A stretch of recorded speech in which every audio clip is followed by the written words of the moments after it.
Big tech is determined to take a more active role in this year's election. Facebook is taking down Trump campaign ads after Democrats complained they were misleading.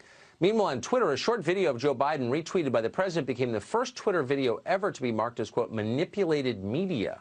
What's going on here? We think you know.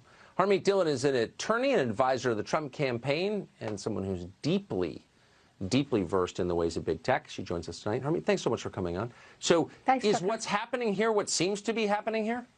Absolutely. What you're seeing here is big tech giving a big assist to one side at the expense of free speech and transparency.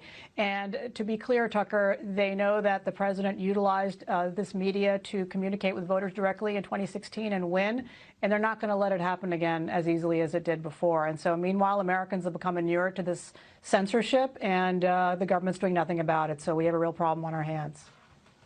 I don't understand how monopolies, which shouldn't be allowed to operate anyway under current law, are allowed to subvert our election way more profoundly than Putin ever considered doing. And the Congress just sits there, part of it controlled by the Republicans, and does nothing. Explain that to me.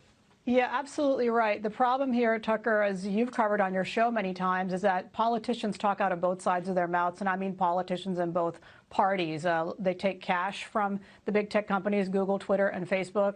The lobbyists' hordes are descending and welcome in Capitol Hill at all times, and many of the staffers in Capitol Hill and even in the White House are interested in that revolving door that gets them a big salary, triple what they're earning now or more when they leave government. And so that is a confluence of factors. You know, one side is allowed to use effective ads and mock our president. The other side is labeled as manipulating speech, when in fact we're simply showing the words of Joe Biden, which are really deeply troubling. And so, you know, and this goes much deeper, Tucker, when you look at the coronavirus.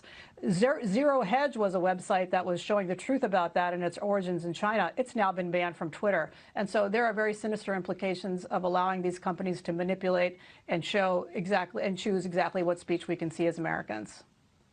Yeah, I mean, if this continues, Republicans will control precisely nothing ever again. And so this is, in some ways, maybe their last chance to level the playing field and to let free speech live, and they're doing literally nothing. And we're speaking to you, Senator Lee of Utah, and a lot of people like you.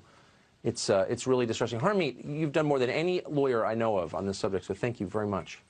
Thank you, Tucker.